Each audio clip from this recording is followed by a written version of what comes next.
আসসালামু আলাইকুম এভরিওয়ান। তো আজ আমি বানাবো আমার দোকানের স্টাইলের মতো ঘুগনি। তো ফার্স্টে আমি মটরগুলো ওভারনাইট ভিজিয়ে রেখেছিলাম। তো একটা প্রেসার কুকার নিয়ে নিয়েছি, তার মধ্যে মটরগুলো দিয়ে দিচ্ছি।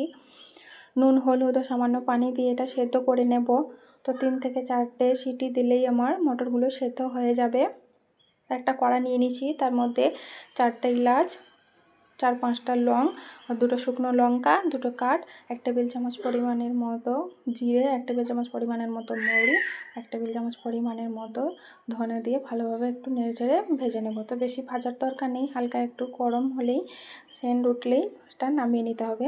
তো নামিয়ে এটা ঠান্ডা করে পাউডার বানিয়ে নেব। তো একটা কড়া নিয়ে নিয়েছি, তার মধ্যে অ্যাড করে দিচ্ছি সরিষার তেল, অল্প একটু চিনি দিয়ে দিচ্ছি কালারের জন্য।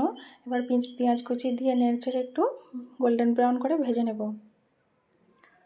তো ভাজা আমার হয়ে গেছে। এরপরে অ্যাড করে দিচ্ছি 1 টেবিল চামচ পরিমাণের মতো আদা রসুনের পেস্ট। আদা রসুনের পেস্টটা দিয়ে নেড়েচেড়ে একটু কষিয়ে নেব।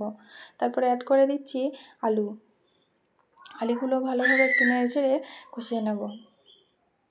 তো কষানো হয়ে গেলে 2টো কাঁচা লঙ্কা অ্যাড করে দেব। কাঁচা লঙ্কাটা দিয়ে ভালোভাবে একটু নেড়েচেড়ে মিশিয়ে নিচ্ছি। তো একটা টমেটো কুচি অ্যাড করে দিলাম।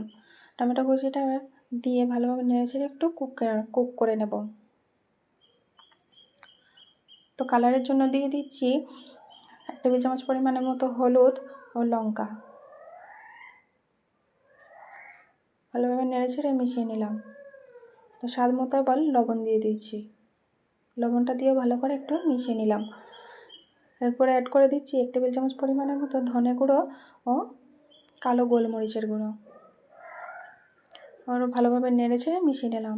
তো আগে থেকে যে মটরগুলো সেদ্ধ করে রেখেছিলাম সেটাও অ্যাড করে দিলাম। মটরগুলো দিয়ে ভালোভাবে নেড়েচেড়ে মিশিয়ে নেব। অল্প সামান্য একটু পানি দিয়ে এটা ফুটিয়ে নেব। তো আগে থেকে যে মশলাটা বানিয়ে রেখেছিলাম সেটাও দিয়ে দিলাম ওপর থেকে। তো এবার গরম গরম দোকানের মতো পরিবেশন করে নিন।